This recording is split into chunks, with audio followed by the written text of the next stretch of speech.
नमस्कार. मुंबई आउटलुकमध्ये तुमचे स्वागत आहे.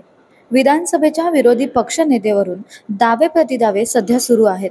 मातोश्रीवर काल ठाकरे गटाची बैठक पार पडली, तर आज खासदारांची बैठक पार पडली. यावरून आज विधानसभेच्या विरोधी पक्षनेतेपदावर आम्ही दावा सांगणार असल्याचं ठाकरे गटाचे खासदार संजय राऊत यांनी म्हटलंय.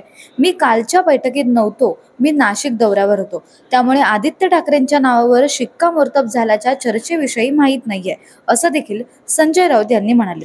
आज त्यांनी पत्रकारांशी संवाद साधला, त्यावेळी त्यांनी याबाबत माहिती दिली. संजय राऊत नेमकं काय म्हणाले पाहूयात. हे पहा की काल आमदारांची बैठक झाली, आज खासदारांची बैठक आहे. कारण उद्यापासून विधानसभेचं अधिवेशन आणि साधारण 8 दिवसांनी लोकसभेचं अधिवेशन म्हणजे संसदेचं अधिवेशन. त्या संदर्भात आमदारांना खासदारांना एक दिशा मिळाली, म्हणून अशा प्रकारच्या संसदीय पक्षाच्या बैठका पक्षप्रमुख घेत असतात. तशी ती काल झाली. नक्कीच विधानसभेतल्या विरोधी पक्षनेते पदावर शिवसेना आपला मी दावा म्हणणार नाही, आपला हक्क जो आहे तो सांगणार आहे. आमदारांची संख्या जरी कमी असली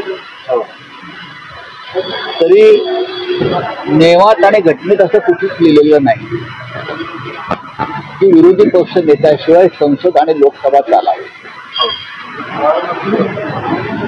शिवसेनेचे बळ 20 आहे. याआधी यापेक्षा कमी संख्या असतानाही विरोधी पक्ष नेतेपद अनेकदा मिळालेलं आहे. आमचा एकत्रित संख्या साधारण 50च्या वर आहे. त्याच्यामुळे सरकारनं खास करून विधानसभा अध्यक्ष जे आहेत काल आणि आज तेच आहे, त्यांना घटना, संविधान, लोकशाही याच्याविषयी नक्कीच जाण असायला पाहिजे. आणि ते या विधानसभेत विरोधी पक्ष नेते पदाची जी आमची भूमिका आहे ती मान्य करते.